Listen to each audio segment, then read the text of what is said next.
আচ্ছা, অনেকের সমস্যা হচ্ছে কারশফের সূত্রগুলোতে এবং অ্যাপ্লিকেশনের সমস্যা। আচ্ছা, আমার এখনকার প্রচেষ্টা হচ্ছে যে কিভাবে তোমাদের এই সমস্যাগুলো দূর করা যায়। ক্লাসে অনেকবার পড়ানোর পরও তোমাদের হয়নি, যেহেতু দেখো এখন ক্লাসের বাইরে তোমাদের হয় কিনা।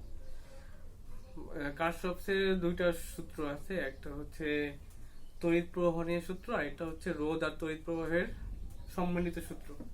আমি একটু যদি বিস্তারিত বলি, একটু খেয়াল করে দেখো। যেভাবে আর কি বোর্ড টোড যেভাবে রাখা যায় সেভাবে রাখছি আর কি। তোমাদের হয়তো ভীষণের সমস্যা হতে পারে। আমি আবার বলছি যে রেজলিউশনটা অবশ্যই হাই রাখবে, যত হাই পসিবল। 720-এ কমপক্ষে রাখবে, তাহলে তোমাদের ক্লিয়ার সাউন্ড শুনবা। আচ্ছা, ও বিন্দু বর্তনীর একটা অংশ। এখানে এগুলো সবগুলো হলো তোমার তার। এই তার ও বিন্দুতে তার দিয়ে কারেন্ট ঢুকছে।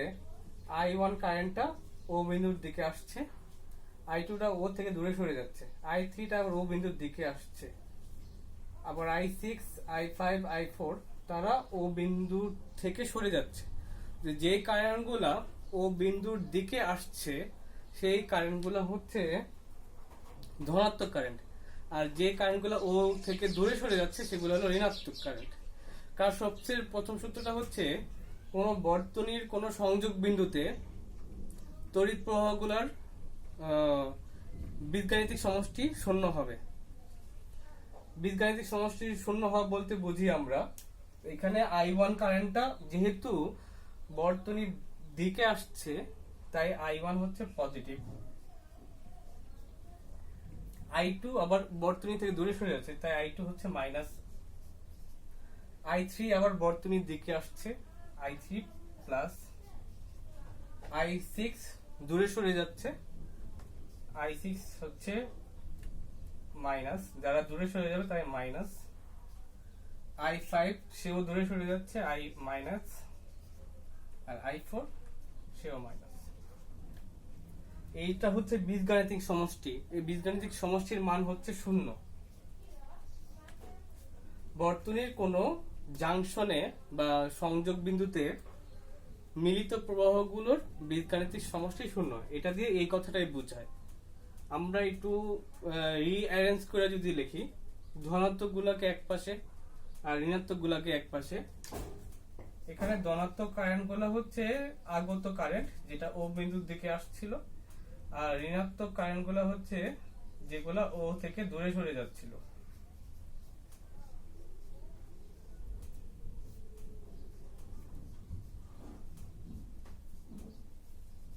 মানে হচ্ছে আগত প্রবাহ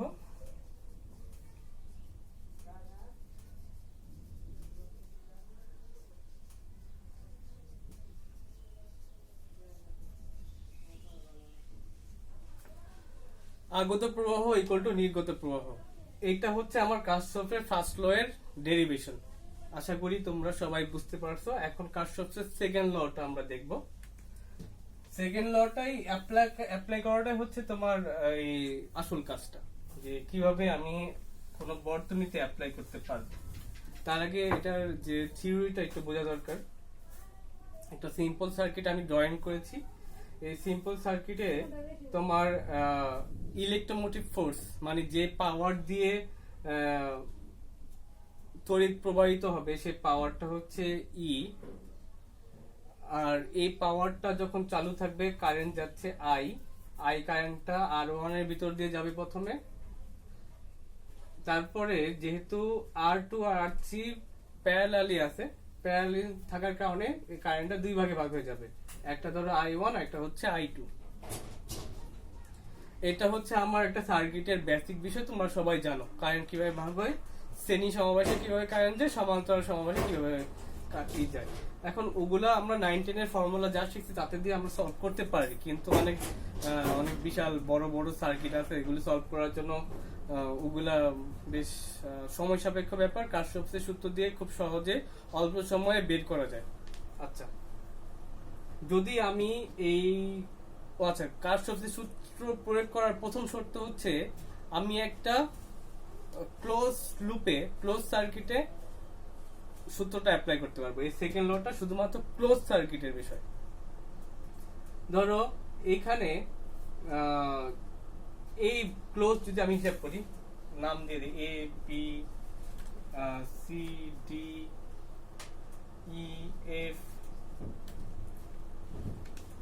কারা কারা ক্লোজড আছে। লুপ একটা সম্পূর্ণ ফাঁস কিভাবে তৈরি হয়, যেটাকে আমরা বলি লুপ। খেয়াল করে দেখো A B C D sorry A B C F A, যেখানে শুরু করবা সেখানে শেষ করবা, তাহলে সম্পূর্ণ একটা লুপ সম্পন্ন হবে। এ বি সি এফ এ একটা ফুল লুপ।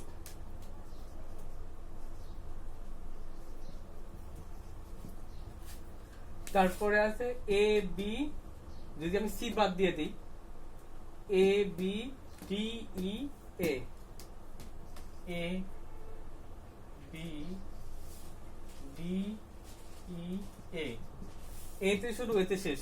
আমি যদি সি দিয়ে শুরু করতাম, দেখো C D E F C, C D E F C. Basically আমার কি করতে হবে, যে বর্তনীর কোন একটা অংশ বিবেচনা করতে হবে যে অংশটা একটা ক্লোজড ভাবে আসে। যদি ক্লোজ ভাবে না আসে তাহলে বুঝবো যে আমি অ্যাপ্লাই করতে পারবো না। যেমন ধরো যে কি দেখাইলাম, আচ্ছা এটা আমাদের আসলে আমি খেয়াল করি, আগে আমি সূত্রটা বুঝাই। তাহলে ক্লোজ লুপে বেসিক্যালি কার্শফের ফার্স্ট লটা অ্যাপ্লাই হয়। তাহলে আমি যদি A B C F A B C F A এই কার্শফের সেকেন্ড লটা অ্যাপ্লাই করতে চাই, কার্শফের সেকেন্ড লটা বুঝতে হবে কোন বর্তনীর ক্লোজ বর্তনীর বিভিন্ন অংশগুলোর। এখানে বিভিন্ন অংশগুলো বলতে কি বোঝায়, ধরো একটা বাড়িতে ইলেকট্রিক লাইন আছে, বিভিন্ন অংশ বলতে কি বোঝায়, তোমার কোথায় লাইট আছে, কোথায় ফ্যান আছে, তারপরে কোথায় তোমার ফ্রিজ আছে, কোথায় কম্পিউটার আছে, যেই জায়গাগুলোতে তোমার তড়িৎ প্রবাহ নষ্ট হচ্ছে বা তড়িৎ পাওয়ার নষ্ট হচ্ছে, সেই জায়গাগুলো হলো বিভিন্ন অংশ। তারটা বিভিন্ন অংশ না, এই যে তার, এই তারগুলা বিভিন্ন অংশ না। বিভিন্ন অংশ বলতে বোঝায় কোন কোন রোধ রয়েছে, কোন কোন রোধ, আর হলো তোমার এই যে ইলেকট্রোমোটিভ ফোর্স, এগুলা নিয়ে তোমার কাজ। বিভিন্ন অংশ বলতে তাই এটা বুঝাইছে। তাহলে আগে বর্তনীর ক্লোজ একটা অংশ চিন্তা করতে হবে, ক্লোজ লুপ। এ থেকে শুরু করে আমি আবার এতে আসছি, এ বি সি এফ এ। আচ্ছা আমি আবার লুপটা লিখে ফেলি তাহলে বলতে সুবিধা হবে। কোন বর্তনীর ক্লোজ লুপে তড়িৎ প্রবাহগুলোর, আচ্ছা তড়িৎ প্রবাহগুলো না, আচ্ছা বিভিন্ন অংশগুলোর রোধ, বিভিন্ন অংশগুলোর রোধ, বিভিন্ন অংশ কি কে আছে এখানে, এটা আছে, এটা আছে, আর এটা আছে। খেয়াল করে দেখো বিভিন্ন অংশ বলতে আমি কি বুঝাইছি, রোধ বুঝাইছি আর হচ্ছে এই ইএমএফ বুঝাইছি, অন্য কিচ্ছু নাই। বিভিন্ন অংশ বলতে অন্য কিছু বোঝা যায়। বিভিন্ন অংশ বলতে বোঝায় কতগুলা রোধ আছে, এখানে R1 রোধ রয়েছে, R2 রোধ রয়েছে। তাহলে বিভিন্ন অংশগুলোর রোধ R1 সরি R1 আর হচ্ছে R2, আর কোন রোধ নাই এখানে আমার। ওকে, বিভিন্ন অংশগুলোর রোধ এবং এই ওই রোধের সংশ্লিষ্ট প্রবাহ, R1 এর সংশ্লিষ্ট তার সাথে সম্পর্কযুক্ত প্রবাহ কোনটা, R1 এর সম্পর্কযুক্ত প্রবাহ হচ্ছে I, R1 এর সাথে সম্পর্কযুক্ত প্রবাহ হচ্ছে I, আর এখানে R2 রোধ রয়েছে, R2 রোধের সাথে সম্পর্কযুক্ত প্রবাহ হচ্ছে I1।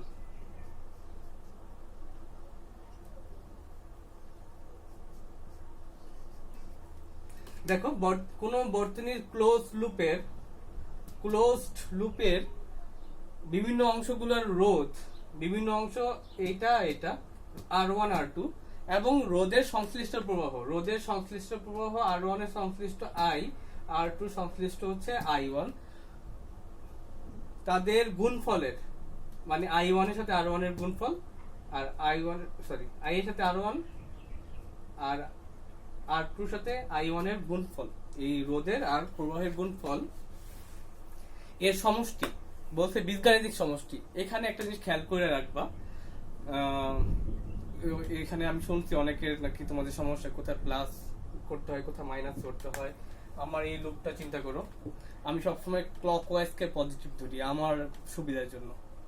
এটা ক্লকওয়াইজ কে পজিটিভ ধরা যায়, ক্লক আবার অ্যান্টি ক্লকওয়াইজ কে পজিটিভ ধরা যায়, তোমার ইচ্ছা। মাথায় রাখবা যে তুমি কিভাবে করছো, তুমি সেটা মাথায় রাখবা, তুমি ক্লকওয়াইজ কে পজিটিভ ধরছো নাকি অ্যান্টি ক্লকওয়াইজ কে পজিটিভ ধরছো। ক্লকওয়াইজ কে পজিটিভ ধরা মানে কি,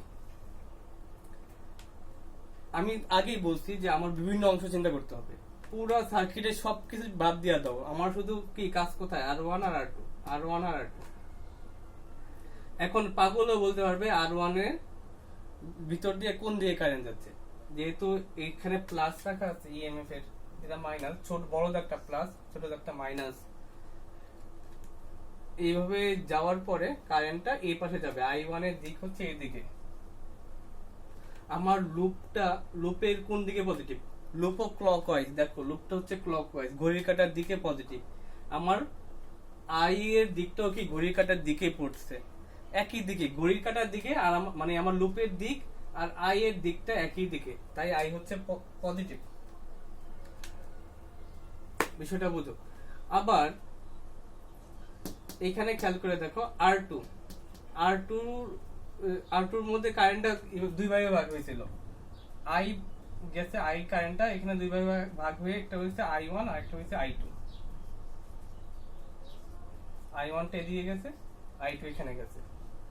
আবার খেয়াল করে দেখো এটা ঘড়ির কাঁটার দিকেই পড়ছে, তার মানে লুপটা যেদিকে, এই দেখো লুপটা এখানে এইভাবে পজিটিভ, মানে কি এই দিক দিয়ে গেলে এইভাবে ঘুরে আসলে আমি তড়িৎ প্রবাহ প্লাস পাবো। তো এদিকে যাওয়ার পরে আমি এদিক বরাবর যাই, লুপের দিক এদিকে, কারেন্টের দিকও একই দিকে, কারেন্টের দিক আর লুপের দিক যদি এক দিক হয়ে যায় তাহলে প্লাস লিখবা, যদি বিপরীত দিকে হয়ে যায় মাইনাস লিখবা। ঠিক আছে, লুপের দিক আর কারেন্টের দিক যদি একই দিকে হয় তাহলে পজিটিভ। আচ্ছা, তো লুপের দিক এদিকে, কারেন্টের দিকও I1 এর দিকে এদিকে, তাই I1 ও পজিটিভ। তাহলে ফার্স্ট অংশটা দেখি, কোন ক্লোজ অংশে, বর্তনীর ক্লোজ লুপে বিভিন্ন অংশগুলোর রোধ, বিভিন্ন অংশ আমাদের এই লুপে R1 R2 এবং তার সাথে সংশ্লিষ্ট প্রবাহ, এই প্রবাহের গুণফল, এবং তার সাথে বীজগাণিতিক বলতে এটা প্লাস না মাইনাস, যেহেতু আমার লুপের দিকে রয়েছে দুইটা, I ও প্লাস I1 ও প্লাস, এই গুণফলের বীজগাণিতিক সমষ্টি হচ্ছে এই বর্তনীর অন্তর্ভুক্ত মোট তড়িৎচালক শক্তির সমান। কোন বর্তনীর বিভিন্ন অংশগুলোর রোধ এবং তার সাথে সংশ্লিষ্ট প্রবাহগুলোর গুণফলের এই বীজগাণিতিক সমষ্টি, মানে এখানে দেখো প্লাস আছে সমান হবে এই বর্তনীর মোট তড়িৎচালক শক্তির সমান। আচ্ছা, এটা ইজিলি প্রয়োগ করা গেছে। আমি যদি ছোট্ট লুপ এই C D E F C, এটা যদি আমি অ্যাপ্লাই করতে চাই, কিভাবে আমি অ্যাপ্লাই করব?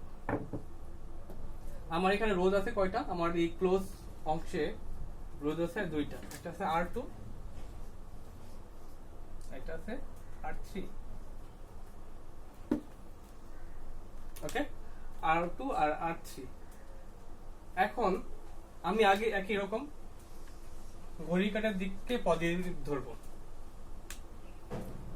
দেখো R2 হিসাব করো, R2 ভিতর দিয়ে কারেন্ট যাচ্ছে এদিকে, আর লুপের দিকটা হচ্ছে দেখো এদিকে।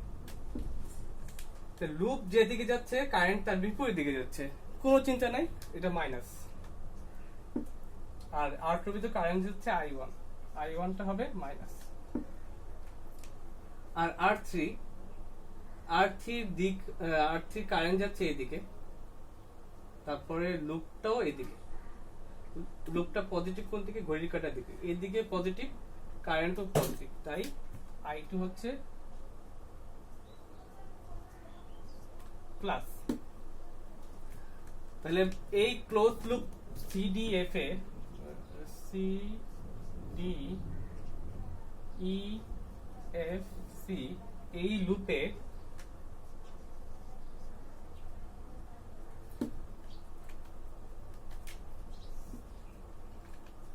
R2 সাথে রোধ কারেন্ট হচ্ছে I1, কারণ আমি এটা মাইনাস লিখছি, কারণ লুপতে আমি ক্লকওয়াইজ পজিটিভ ধরছি, ক্লকওয়াইজ যাওয়ার সময় এই I1 দিক হচ্ছে এদিকে, ক্লকওয়াইজ এদিকে, মানে লুপের দিক আর কারেন্টের দিক বিপরীত দিক হয়ে যাওয়ার কারণে মাইনাস লিখছি। আর এখানে R3 দিকে কারেন্ট যাচ্ছে এদিকে, আমার এটাও একই দিকে হওয়ার কারণে কারেন্টটা হচ্ছে পজিটিভ। ইকুয়াল টু বর্তনীর মোট তড়িৎচালক শক্তি সমান, এখানে বর্তনীর মোট শক্তি সমান বলতে আমি এইটা লিখবো না, কিন্তু এখানে আমি যে ক্লোজ লুপ চিন্তা করবো CDEFC, এই লুপের মধ্যে যে লুপে আমি অ্যাপ্লাই করছি সেই লুপে কোনো আছে, ইএমএফ আছে? যদি ওই লুপে কোনো ইএমএফ না থাকে তাহলে এটা হবে 0। এতো আমি কারশফের সেকেন্ড লটা অ্যাপ্লাই করছি, মানে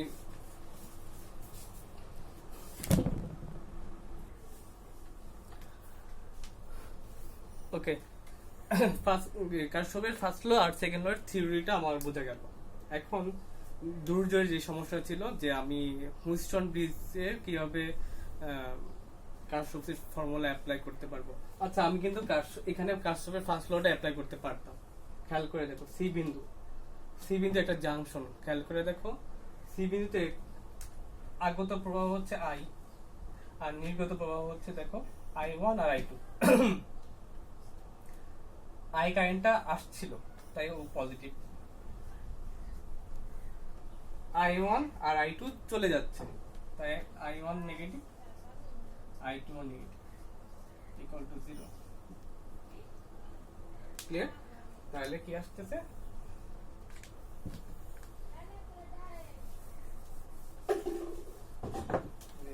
I equal to I1 plus I2। আচ্ছা, এটা হলো মোটামুটি আমার কারশফের ফার্স্ট ল আর সেকেন্ড ল ব্যাখ্যা করে দিলাম। এখন দেখি দুর্জয়ের সমস্যাটা সলভ করতে পারি কিনা।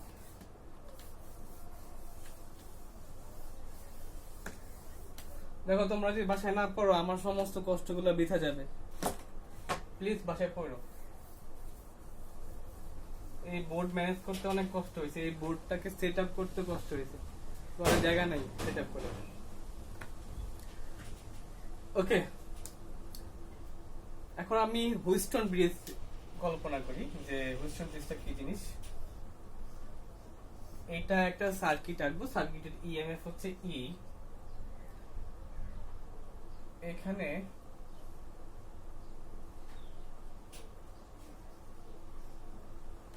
ক্লাসে এত ভালোভাবে পড়াইছি, ক্লাসটা বুঝলে কিন্তু কোনো সমস্যা হওয়ার কথা ছিল না। জীবনে ক্লাস করে না।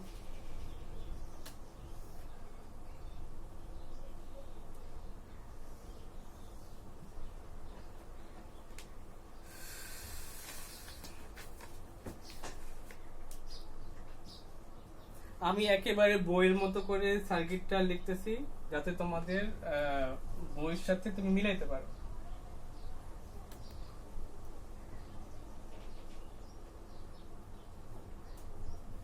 ABC একটা সার্কিট, এটা ইএফ, এখানে কারেন্ট মূল প্রবাহ I। তুমি ক্লিয়ারলি দেখতে পাচ্ছ যে যদি রোধ হয়ে থাকে, রোধের মান হচ্ছে T, এটা Q, এটা হচ্ছে R, এটা হচ্ছে S। P, Q, R, S। এই রোধ চারটা কিভাবে আছে? এই রোধটা চারটা আছে, P আর Q শ্রেণীতে আছে। আর আমি বলেছি তোমাদের ক্লাসে, যারা শ্রেণীতে থাকে তাদের মধ্যে একই তড়িৎ প্রবাহ চলবে। যারা যে সকল রোধ শ্রেণীতে থাকে তাদের মধ্যে একই তড়িৎ প্রবাহ চলে। যারা সমান্তরালে থাকে কারেন্টটা ভাগ হয়ে যায়। এখন পি আর কিউ শ্রেণীতে রয়েছে, তাহলে ওর ভিতরে যে কারেন্ট যাবে ওর ভিতরে একই কারেন্ট যাবে।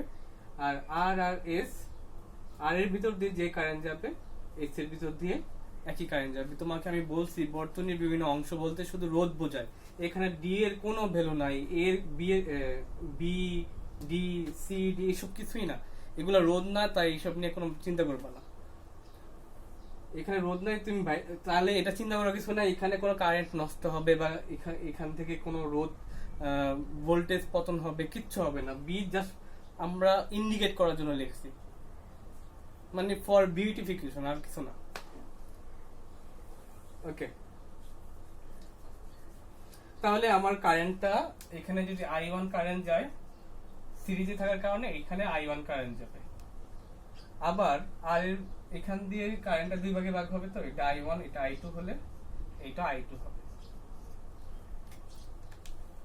ওকে, যদি এই পর্যন্ত ক্লিয়ার থাকে বাকিটা বোঝার চেষ্টা করো। সমান্তরাল ভাবে যারা থাকবে সকলে একই বিভব পার্থক্যে থাকবে। এখন এত ডিটেইলস করলে ক্লাস অনেক বড় হয়ে যাবে, তোমরা দেখবা যে অর্ধেক ভিডিও দেখা পজ করে থুয়ে দিবা। আচ্ছা, আমি যত শর্ট পারি করে ক্লাসটা। ধরো আমার এই ইএমএফ হচ্ছে 50 ভোল্ট, তাহলে যেহেতু এখানে কোনো রোধ নাই, কোনো ভোল্টেজ নষ্ট হবে না, এই জায়গায় কত কাজ করবে? 50 ভোল্ট কাজ করবে। বোঝা যাচ্ছে? যে 50 ভোল্ট এখানে থাকে, তাহলে এই পি রোধের জন্য 50 ভোল্ট আছে, আর রোধের জন্য 50 ভোল্ট আছে। পি রোধের জন্য 50 ভোল্ট, আর রোধের জন্য 50 ভোল্ট বিভব রয়েছে। এখন যখনই সে পি ভোল্ট রোধের ভিতর দিয়ে যাবে, কিছু পরিমাণ ভোল্টেজ নষ্ট হয়ে যাবে। ফর এক্সাম্পল, এখানে ওই পি এর জন্য ভোল্টেজ আছে 50 ভোল্ট, ধরো ওর মধ্যে 10 ভোল্ট নষ্ট হয়েছে। যদি 10 ভোল্ট তার মধ্যে এই রোধটার মধ্যে নষ্ট হয়ে যায়, তাহলে বি তে কতটুকু ভোল্টেজ বাকি থাকে? 40 ভোল্ট। আর ধরো এখানে 20 ভোল্ট নষ্ট হয়েছিল, যদি 20 ভোল্ট নষ্ট হয়ে থাকে, তাহলে বাকি কতটুকু ভোল্টেজ এখনো আছে? 30 ভোল্ট ভোল্টেজ এখনো দিতে বেঁচে যাবে। তাহলে কিউর জন্য ভোল্টেজ বাঁচতেছে 40 ভোল্ট, এস এর জন্য ভোল্টেজ বাঁচতেছে 30 ভোল্ট। ক্লিয়ার? আবার ওরা ভোল্টেজ নষ্ট করবে, সি তে ভোল্টেজ আরো কমে যাবে। দেখ, আমি এত ডিটেইলসে যাওয়ার কথা নাই, এগুলো বইয়ে নাই, আমি জাস্ট তোমাদের বেসিকটাকে চিন্তা করে আমি বলতেছি যে যখনই কোনো ইএমএফ যে ভোল্টেজটা থাকবে, সমান্তরালে যারা থাকবে তাদের মধ্যে সবার একই ভোল্টেজ কাজ করবে, বা সিরিজে ভোল্টেজ পতন হয়। সিরিজে ভোল্টেজ পতন হবে। এই যে পি আর কিউ সিরিজে রয়েছে, তো প্রথমটার জন্য যে ভোল্টেজ, যেহেতু ওরা সমান্তরালে ছিল, এই কম্বিনেশন আর এই কম্বিনেশন সমান্তরালে আছে, সমান্তরালে থাকার কারণে এই কম্বিনেশনের জন্য 50 ভোল্ট, এই কম্বিনেশনের জন্য 50 ভোল্ট কাজ করবে। সেকেন্ডটা হচ্ছে, যেহেতু ওরা সিরিজের আছে, একটা প্রত্যেকটা রোধের মধ্যে কিছু পরিমাণ ভোল্টেজ নষ্ট হবে। ধরো পি তে 10 ভোল্ট নষ্ট হয়েছে, তাহলে নষ্ট হওয়ার কারণে বাকি 40 ভোল্ট এখানে কাজ করছে। আর এই আর এর মধ্যে ভোল্টেজ নষ্ট হয়েছে তোমার 20 ভোল্ট, তাহলে এখানে 30 ভোল্ট অবশিষ্ট রয়েছে। তাহলে আমি এটা বাদ দিয়ে দিই যে কতটুকু আছে না আছে। এখন ভোল্টেজ তোমরা এই ওহমের সূত্র সবাই পড়ছো, না থাকলে 19 এর বইটা আবার দেখো, যে একটা পরিবাহকের দুই প্রান্তের বিভব যদি থাকে, একটা ধরো ভিএ একটা ভিবি, যে ভিএ গ্রেটার দেন ভিবি হয়, তাহলে ওদের মধ্যে তড়িৎ প্রবাহ চলবে। যে তড়িৎ প্রবাহ চলে, তড়িৎ প্রবাহ হলো দুই প্রান্তের বিভব পার্থক্যের সমানুপাতিক। কোন পরিবাহকের দুই প্রান্তের মধ্যে যদি বিভব পার্থক্য থাকে, যেমন ভি এর মান বেশি, ভিবির মান কম, তাহলে ওদের মধ্যে কি হয়? একটা তড়িৎ প্রবাহ চলে, যে তড়িৎ প্রবাহ হচ্ছে বিভব পার্থক্যের সমানুপাতিক। লাইক এখানে ধরো 30 ভোল্ট ছিল, এখানে ধরো 20 ভোল্ট ছিল, পার্থক্য কত? বিএ মাইনাস বিবি হলো 10 ভোল্ট, তাহলে আই এই 10 ভোল্টের সমানুপাতিক। তার মানে যখনই ভোল্টেজের পার্থক্য থাকবে, তখনই কি হবে? একটা তড়িৎ প্রবাহ হবে। বি এর ভোল্টেজ কত? 40 ভোল্ট, ডি এর ভোল্টেজ হলো 30 ভোল্ট, ওদের মধ্যে একটা পার্থক্য আছে। পার্থক্য থাকলে আমি যদি জয়েন করে দেই, অবশ্যই মাথায় রাখবো, জয়েন করা মানে যে না যে জোড়া দিয়ে দিলে কারেন্ট যাইবো এমন কোনো কথা নাই। মাথায় রাখবা যে এখানে অবশ্যই রোধ থাকতে হবে। ধরো আমি বি আর ডি কে জয়েন করে দিছি, তার মানে প্রভাব হবে, সেটা অন্য একটা কম্বিনেশন হবে। আচ্ছা, প্রভাব হতে পারে, সেটা কিন্তু রোধ না থাকলে প্রভাব হবে না। আমি যে আই গুলো কত? ভি বাই আর, যদি আর ই না থাকে, আর যদি না রোধ যদি না থাকে, রোধ যদি অসীম হয়, সরি রোধ যদি শূন্য হয়ে থাকে, কারেন্ট হচ্ছে অসীম। সামথিং বাই জিরো মানে কি অসীম না? তাই এখানে অবশ্যই একটা রোধ রাখতে হবে, যেই রোধটা হচ্ছে আমার গ্যালভানোমিটার। গ্যালভানোমিটারের রোধ সাধারণত 100 ওহম থাকে। এখন ওদের মধ্যে বিভব পার্থক্য থাকার কারণে একটা কারেন্ট যাবে, আর এই বিভব আমি গ্যালভানোমিটারের কাজ দুইটা। একটা কাজ হচ্ছে তড়িৎ প্রবাহ সে স্টার্ট করবে, যেহেতু তার মধ্যে একটা রোধ রয়েছে। আর একটা কাজ হচ্ছে তার যে তড়িৎ প্রবাহ মাপবে। যেহেতু গ্যালভানোমিটার দিয়ে কারেন্ট যাচ্ছে, তাহলে আমার এই কারেন্টটাকে ধরতে হচ্ছে আইজি। খেয়াল করে দেখো, আগে এখানে I1 ছিল, এটা তো I1 ছিল, এটা I2 ছিল, এটা I2 ছিল, কারণ তারা ওদের মধ্যে কোনো সংযোগ চন্দ্রক দেওয়া হয় নাই। কিন্তু যেহেতু আইজি নামক একটা কারেন্টের উদ্ভব হয়েছে, এখন আইজি, তাহলে এইখানে আর I1 কারেন্ট থাকবে না, এই জায়গায় আর I2 কারেন্ট থাকবে না। আমরা ধরলাম যে এই কারেন্টটা হচ্ছে I3 আর এই কারেন্টটা ধরলাম I4। এই I3 আর I4 টা কেন তৈরি হলো? Because for the current IG। গ্যালভানোমিটারের কারেন্টের জন্য আমার I3 আর I4 নতুন ভাবে তৈরি হবে। বাট IG যদি না থাকতো, এটা I1 থাকলে এটাও I1ই থাকতো, আর এটা I2ই থাকতো। আচ্ছা, যদি এই পর্যন্ত বুঝতে পারি, ঠিক আছে আমার। তারপর দেখো কি করতে পারি। আমি কারশফের ফর্মুলা অ্যাপ্লাই করব। কোথায় কোথায় অ্যাপ্লাই করব? ধরো আমি যদি নাম দেই, এই লুপে অ্যাপ্লাই করব, A B D A, A B D এ।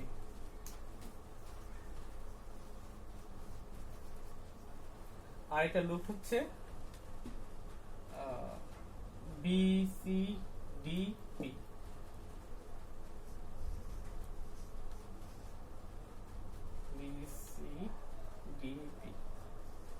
এই দুইটা লুপে আমি এখন কারশফের সেকেন্ড ল অ্যাপ্লাই করব, আর ফার্স্ট ল অ্যাপ্লাই করব কোথায় কোথায়?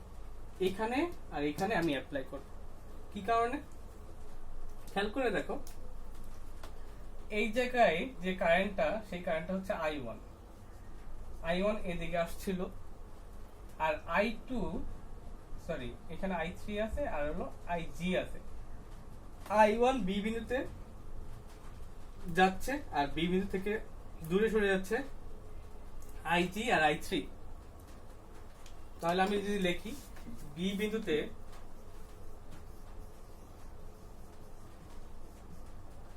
কারশফের প্রথম সূত্র অ্যাপ্লাই করি,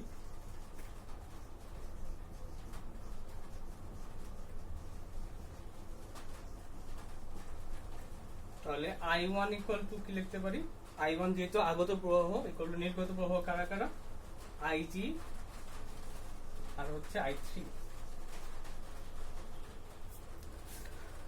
আর কি আসে? আর আমি যদি ডি বিন্দুতে অ্যাপ্লাই করি, দেখো ডি বিন্দুতে কারেন্ট আসছিল I2, দেখো আইজিটা নিচের দিকে আসছে, তার মানে আইজিও ওর দিকে, ডি এর দিকে আসছে, আর I4টা দূরে সরে যাচ্ছে। আবার বুঝো, এখানে আইজিটা আসছে, তার মানে সে ডি এর দিকে আসছে। আবার I2 ডি এর দিকে আসছে। তো আগত প্রবাহগুলো কারা কারা? I2, আচ্ছা, ডি বিন্দুতে কারশফের প্রথম সূত্র প্রয়োগ করি, I2 plus IG equal to I4। ঠিক আছে, তাহলে আমরা এটা ইকুয়েশন দিয়ে রাখবো, ইকুয়েশন নাম্বার। ধরো এটা 1 দিয়ে দিলাম, এটা 2 দিয়ে দিলাম। এখন আমার কাজটা হচ্ছে কি, পরের কাজটা সেটা হচ্ছে যে এ বি ডি এ, এই লুপে আমি কারশফের সেকেন্ড ল অ্যাপ্লাই করব। প্রথমত বর্তনীর কোন অংশগুলো বিবেচনা করব? বিভিন্ন অংশগুলো। বিভিন্ন অংশ বলতে কি বোঝায়? রোধ বোঝায়। আচ্ছা, তো এখানে রোধ কারা কারা আছে? পি একটা রোধ আছে এই এবিডি তে, পি একটা রোধ, জি একটা রোধ, আর একটা রোধ। আমার তিনটা রোধ রয়েছে, এ পি, জি আর আর। তাহলে আমি কি পি লিখলাম, জি লিখলাম আর আর লিখলাম। ইকুয়াল টু দিয়ে কিছু লিখবো, সেটা জানি না কি লিখতে হবে। পি এর মধ্যে কতটুকু কারেন্ট যাচ্ছে, পি দিয়ে কারেন্ট যাচ্ছে I1। এখন I1 কারেন্টটা কি আমার ক্লকওয়াইজ না অ্যান্টি ক্লকওয়াইজ? আমি ক্লকওয়াইজ কে পজিটিভ ধরছি, তাহলে ক্লকওয়াইজ পজিটিভ, পি এর কারেন্টও ওই দিকে পজিটিভ, তাই আমি বলতে পারি যে I1 প্লাস। আবার জি, জি এর কারেন্ট কত, আইজি, তাহলে আইজি লিখলাম, প্লাস মাইনাস পরে। আইজি কারেন্টটা এখন ওই ঘড়ির কাঁটার দিকে, খেয়াল করে ঘড়ির কাঁটার দিকে যাচ্ছে কারেন্টটা না বিপরীত দিকে? তো ঘড়ির কাঁটার দিকেই যাচ্ছে, কারেন্ট একই দিকে, আমার ঘড়ির কাঁটার দিকে, তাই আমি এটা পজিটিভ লিখলাম। এখন আর দেখো, আর এর কারেন্টটা কত, আর এর কারেন্টটা কি ক্লিয়ারলি হচ্ছে I2। এখন I2 কারেন্টটা ঘড়ির কাঁটার দিকে না বিপরীত দিকে? ঘড়ির কাঁটা হলো এদিকে আর I2 হচ্ছে বিপরীত দিকে, তাই এটা হচ্ছে I2 মাইনাস। তাহলে বর্তনীর বিভিন্ন অংশ পি, জি, আর তাদের সংশ্লিষ্ট প্রবাহ I1, জি আর I2 এদের গুণফলের বীজগণিতিক সমষ্টি নিছি। ইকুয়াল টু কত হবে? ইকুয়াল টু হবে বর্তনীর মোট তড়িৎচালক শক্তি সমান কতটুকু? বর্তনীর মোট তড়িৎচালক শক্তি। বর্তনীর মোট তড়িৎচালক শক্তি কত? এখানে কোনো তড়িৎচালক শক্তি নাই, এই ইটা আছে, এটা বর্তনীর ক্লোজ লুপের অংশ না, তাই এখানে ই লিখতে পারবো না, লিখবে হলো এখানে 0। ক্লিয়ার সবাই? ওকে, এটা একটা সমীকরণ নাম্বার দিয়ে দাও।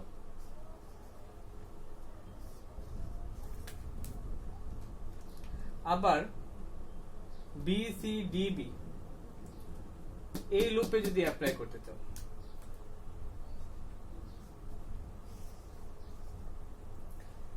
বি সি ডি বি এই লুপে আমার কি কি অংশ রয়েছে? একটা কিউ, একটা রয়েছে হচ্ছে এস, বি সি ডি